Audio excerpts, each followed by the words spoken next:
Welcome to Ho Chi Minh City, Vietnam's beating heart. This place is packed with history, beauty and non-stop energy. From the chaotic buzz of motorbikes to the elegance of the Independence Palace, this city is a wild ride. I've got just 24 hours to explore one of the most fascinating cities I've ever been to, and in this vlog we're doing it all. We'll cover the best things to do, what they cost, where to eat, and I'll share my first impressions along the way, so let's get into it. Good morning Vietnam and hello from Ho Chi Minh City. Today is our full day, so we're going to explore the city and see all of the different sites, including number one, going to the War Remnants Museum. So apparently this one's meant to be really interesting and tells us a lot about the Vietnamese War. Then we'll be heading over to the Independence Palace, taking a look at that. And then after that, we don't really know what we're doing. So we're going to have a look around and see if we can see any other attractions in District 1 of Ho Chi Minh City. But we're now going to make our way into the War Maritime Museum, which looks really cool. I don't know whether you can see just outside there, there's already one of the Chinooks, which I'm guessing were used by the US Army in the war. So that's quite cool to see. But we're going to make our way inside, see how much it costs, and hopefully we should learn a lot about the Vietnamese War. So entry is 40,000 dong each, which is about £2.46 for the both of us. And we're going to check out the inside first, as it is very hot. It's like 32 degrees right now out here, so we are sweating. So we're going to do the inside bit first, put on some sun cream, and then do the outside bit. But this is what it looks like as you first come in. So it's got a little shop there on the right hand side, and then it's got some more information here. So we'll hopefully learn a bit more about the Vietnamese War, finally.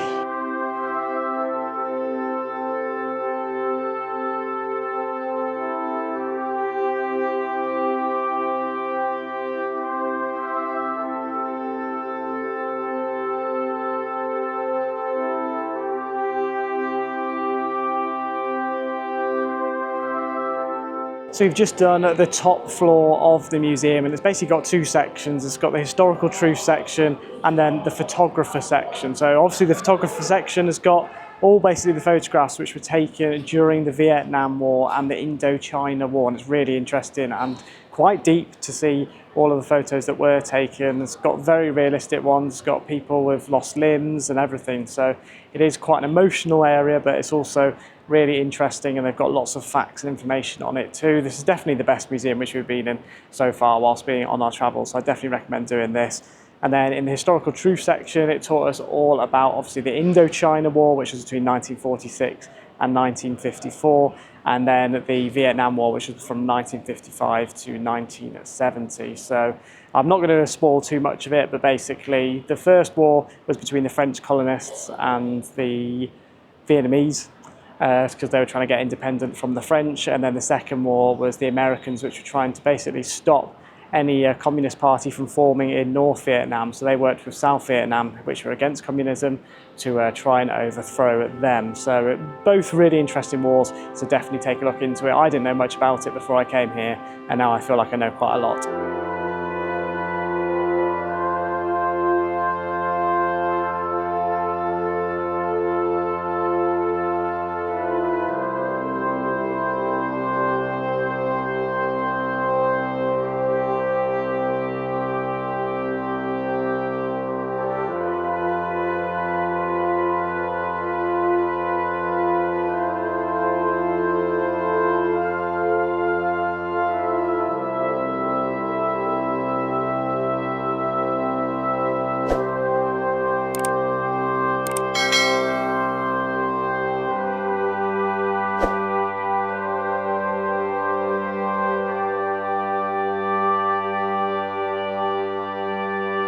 Just finished the first floor of the museum now, and that was even deeper than the second floor. So that was telling us all about the war crimes. There was really detailed photos of horrible things which were done to people, and how the GI from the US basically just got away with doing loads of stuff, killing loads of pregnant women, children, just for no reason.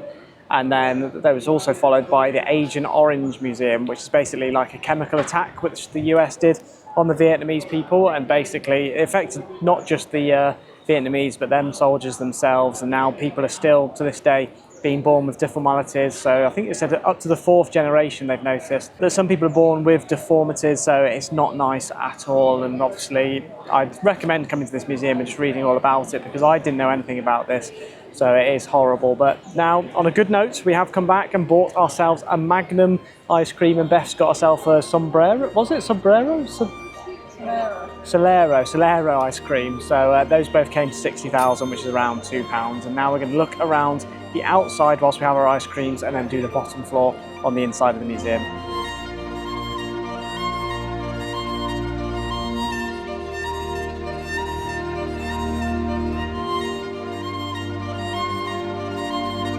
This section is really impressive, seeing all the different types of war vehicles which they were using, including Chinooks. You can see obviously a tank in the background. You then got the fighter jets over here, and the US Air Force, other planes of theirs. And there's also more artillery in the background too.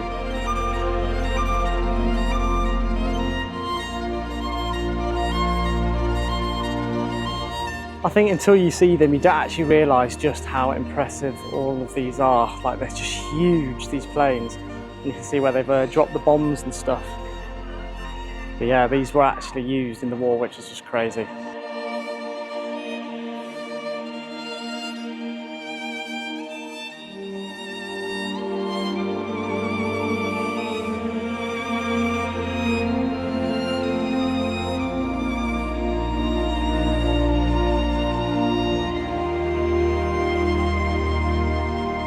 So we found a section in the corner called Tiger Cages, and we had a walk around, and it's basically showing all of the different prisons which all the prisoners were kept in. But it's funny because Vietnamese people imprisoning Vietnamese people, really, which is crazy. And now they're living together in harmony, which is mad. But we were learning also about a couple of the torture methods. So there was one where it's like a metal serrated edge, and they've got to basically just do roly-polies over it, which is horrific. Obviously the usual ones being hit with batons.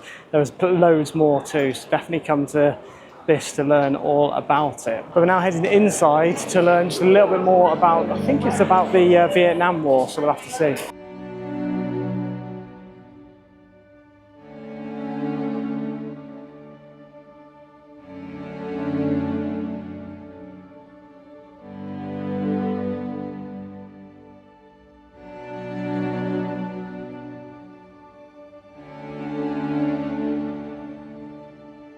So the ground floor was all about anti-war and all the different protests from different countries to try and get the US to stop fighting. Even the US itself, it had examples of people protesting and even people being shot for protesting. So again, pretty deep in that museum, but really did enjoy it. We've now left.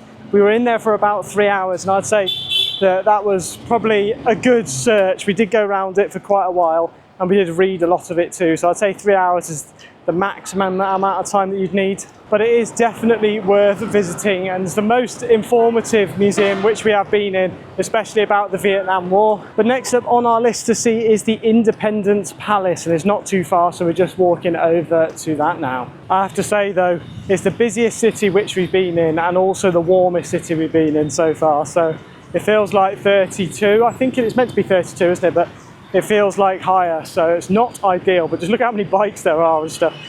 I don't know how all these people wear like jumpers and coats and got shirts on for work. Even the grab taxis have like full-on coats that they wear the whole time. Maybe it's a little bit cooler on the bikes, I suppose, but it is boiling, so be wary of that. So for lunch, we've decided to come to this street food market called Ben Thanh Street Food. So we're hoping for a really quick lunch, because the palace actually closes, I think at 3:30 or 3, so we need to be quick, otherwise we won't actually be able to get to see it. But it's really cool. It's got basically loads of different street food restaurants that you can go to.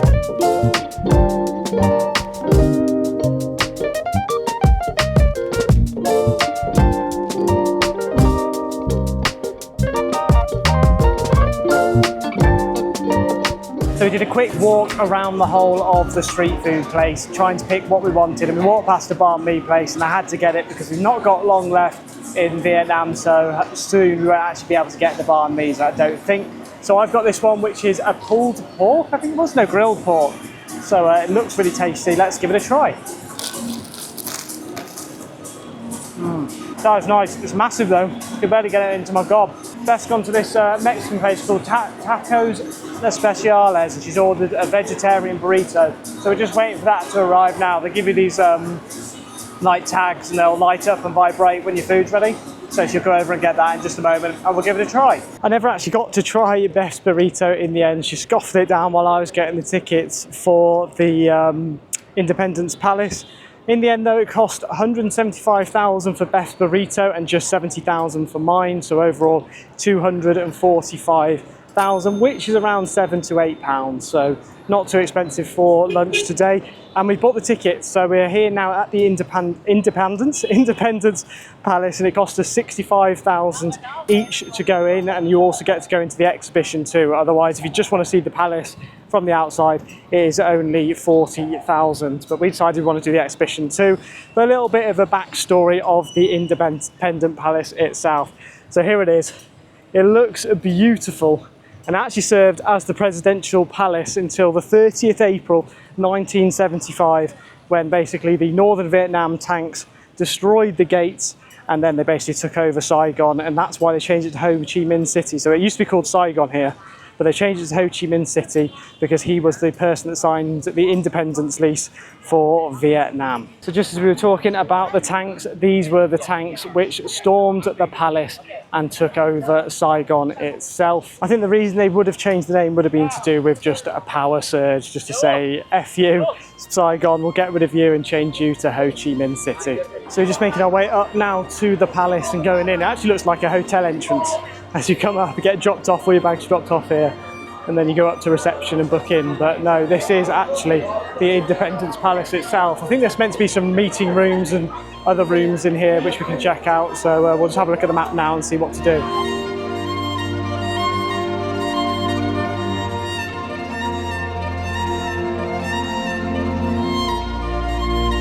So the downstairs was made up of the cabinet room, the conference hall and the banqueting room. So most of these things haven't been used since 1975, when North Vietnam took over South Vietnam, and they were last used by the last president, who resigned in 1975 and surrendered to North Vietnam. So everything's kept in pristine condition. However, there were 2 bombs which were dropped on the palace itself, but since then it has been refurbished.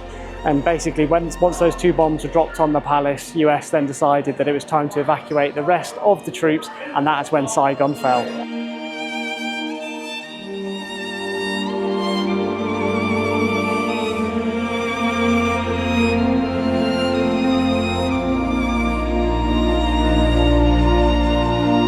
So on the floor below there was the kitchen, which was obviously used for all the banquets, and it was apparently a really fancy 5-star hotel style kitchen. And then there was also 2 cars, one which was a Jeep, which was actually used to carry the final president for his resignation, and also a Mercedes, which was one of his prized possessions. So really interesting stuff.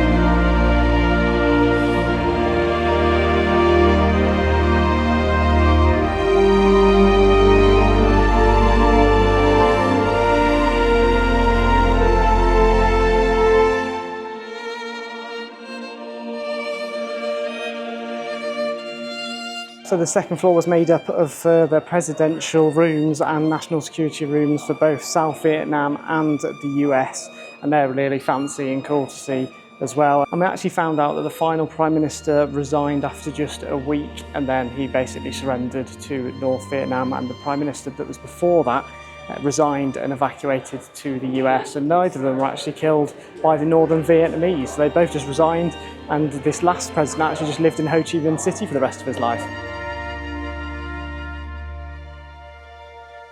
The Vice President office was also on this floor, and it's funny because it all looks really like Americanized. So everything else that we go in, like all the temples and stuff, obviously looks very Asian, whereas this palace itself looks very American.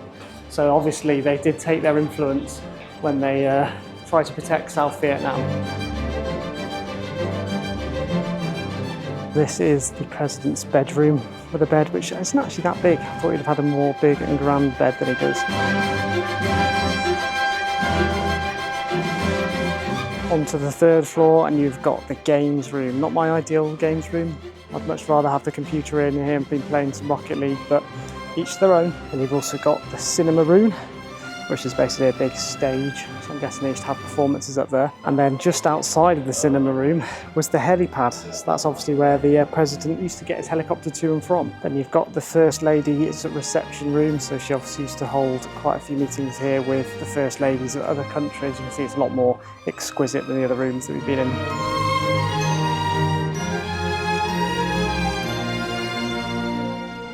I don't think either Beth or I would win this game of pool. There's no pockets.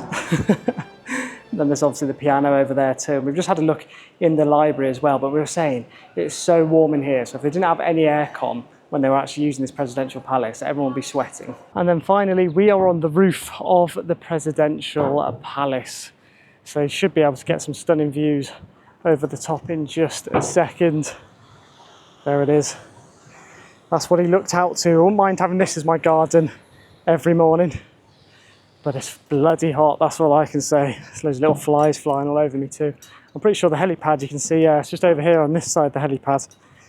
So you saw it just a second ago. But you get much better views of it now. The helicopters are so cool as well. But that's obviously where the helicopters used to take off and land. So the two circles which you can see on there are where the two bombs were dropped onto the palace by the fighter jet. So the area down here is the bunker, and it's really cool because this is obviously where all the messages used to come in to the bunker, and the president basically had his own set of stairs which took him straight down to the bunker from his office. And so on that final bombing where there was the two bombs which we keep talking about, he actually came down to the bottom of the bunker here with his family. But look at all the communication systems they used to have and how old they are. We've got much better communication systems now. So this map shows the divide between northern Vietnam in the orange, and then down here in the blue is southern Vietnam.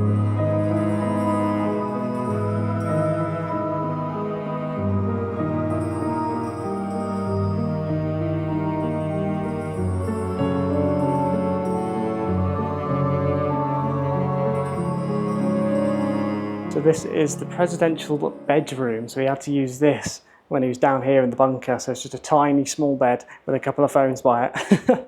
And then this was his war room, so he could still make decisions on the war whilst being down here. Just above the bunker they also have a shooting gallery where they could practice their shots. That was the Independence Palace, and it's a really impressive building, and again really good fun to take a look around and see. It's quite interesting too, we've got a bit more history as well of when Saigon fell and it changed to Ho Chi Minh City. But we're now going to check out the second half of our ticket, so the 25,000 dong part, and that is the exhibition on the other side. So I don't know how good this is going to be, whether it's going to be worth it or not, but I'll let you know. So the exhibition was actually really interesting too, learning about the palace and all the different presidents that they've had over the time. And obviously it was actually owned by the French to begin with. I think it was built in like 1868 or something, and then between 1868 and 1954 it was obviously owned by the French. And it was actually named after the King of Cambodia. So it was called the Norodom Palace, which kind of showed just how much the French had an influence of Indochina in general. And then basically when they became independent in 1955, Ngo Dinh Diem, who was the Prime Minister at the time, then renamed it to the Independence Palace. He was then assassinated quite a few years after, and then it was obviously bombed in that time. Then Nguyen Van Thieu took over until 1975 when they resigned. And then basically there was two other presidents that resigned before North Vietnam then took over. And obviously once they crashed through the gates of the palace, they then raised the Viet Cong flag, which was the Northern Vietnam flag, up on the balcony of the palace, which we saw earlier. And then that signified the end of the war. So it was actually quite interesting stuff. But we've now come to the cafe, which is right next to it. Not quite as interesting, but we've ordered ourselves a Diet Coke and a well-deserved sit down. And then Bess ordered a 7-Up, so they both came to 25,000 each, which is 50,000, so just under £2. So not too expensive here either, because sometimes at the touristy spots it can be quite expensive, but here wasn't too bad. But that is going to be it for the Independence Palace. Definitely recommend coming here too, but if I were you, I'd change the order around. So I'd do the palace first, then the museum, because I believe the palace closes at 3:30, which is a lot earlier than when the museum closes. So we saw it wasn't rushed really for us, but it could have been rushed if we were here sort of 20-30 minutes later. We had to rush our lunch in the end to come and make sure that we had enough time to do this, so maybe change that around. But really interesting stuff, learned lots about the Vietnamese War, which is what we've been wanting to learn about the whole time we've been here in Vietnam. and it's the first place where it's made it a little bit more interesting, which is good news. But we're now going to order a grab taxi back to the hotel, which we're looking forward to, getting into an air-conditioned room and cooling off, having a nice cool shower too.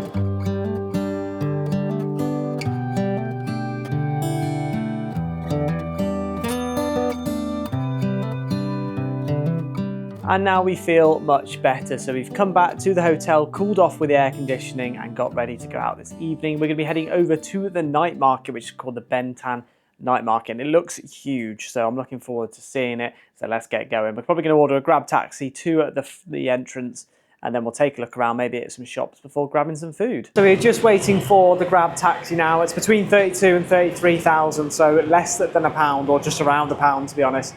So we're now heading over to the night market. It's so funny though, the roads are so much busier than anywhere else we've been so far. So when you get the grab taxi, it takes so much longer to get to places than it usually does. But we've scheduled for that, so all should be good.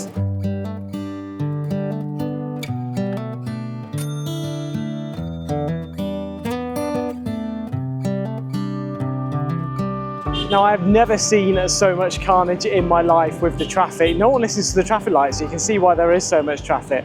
Like, look at all the bikes waiting just to enter that carnage. But anyway, we have arrived here at the night market, the Ho Ben Thanh Night Market, which looks really impressive, and it looks huge too. So I can imagine there being lots of shops and restaurants to eat at, but it looks beautiful. So let's go and take a look inside and see what we can find. So as you come in, it's loads of clothes shops. I've seen some football tops, I've seen bags here, look, all the designer brand bags, and even some tailor shops too. So you can get like a suit tailored and stuff, and then it says 24 hours later you've got a suit. So you can pretty much get anything you want in these markets by the looks of it. And it's not too busy either, to be honest. You're able to walk around without getting stuck behind loads of people.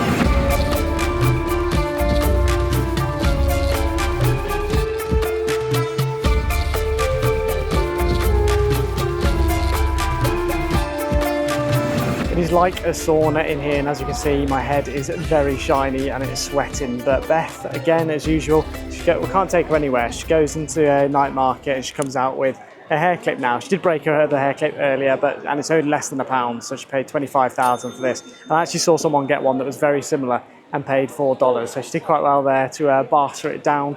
But I'm hoping to go out now and get some food because I am boiling. And I asked one of the people in there if it's always hot, and he was like, yeah, it's always hot. So I don't know how people work in here either, but we're going to leave the night market now. It's just basically full of lots of different shops that you can go get jewellery, bags, clothes. There's like pottery and stuff like that too. So it's just like any other night market, to be honest, but more like a sauna inside. So let's go and find somewhere to eat now because I'm bloody starving. I also forgot to say there were some food stands in there, but it's mainly like fruits and like more of a market scene rather than actually getting meals and stuff. So we're not going to get any food from there. We're not too sure how clean it is as well. So we're going to head to a restaurant instead. For food tonight, we have come to a Tungs Restaurant. So Beth will show you around. It's quite like a thin restaurant, but it's up on a few different levels, and there's plenty of places to sit. It's quite nice too. And I've ordered a Saigon beer for the first time from where Saigon's from, Ho Chi Minh City. And as we learned earlier, Saigon was what the city was called before it changed to Ho Chi Minh City. So let's have a quick drink of Saigon in Saigon / Ho Chi Minh. Cheers, there we go. But we've also had a Fanta and a Coke, Diet Coke I think, yeah, and a Diet Coke too, and then the food should come in just a bit of time and I'll show you that later. The food has arrived and we've got 2 vegan dishes today. So I've got the vegan curry, which actually looks really good and I can't wait to give it a try. And Beth's got the vegan chicken with cashew nuts. So we've both got vegan chicken, mine's a curry, Beth's is with cashew nuts. It took a while to come, but the guy came and basically apologised and said that the chef wasn't happy with the quality of the food they'd made, so he had to remake it. We were like, that's fine, I'll have to get a second Saigon beer, so I did. But now let's give the two a try. So starting off with the vegan curry. Let's see what this is like. The curries here in Vietnam, in Thailand, and Lao actually, all incredible. So you've got to try all the curries that you can. Really tasty, like that. Now let's try some of Beth's cashew nuts. So I actually made a chicken and cashew nuts in Thailand. I think it was in Chiang Mai. We did a cooking class, and I made this. So we'll see if it's just as good as what I can make. That's really nice too. Unfortunately not as good as what I can make, obviously, but it tastes really nice. I'll let you know how much it is once we get back to the hotel, but we're going to enjoy our food and then we'll head off back to the hotel.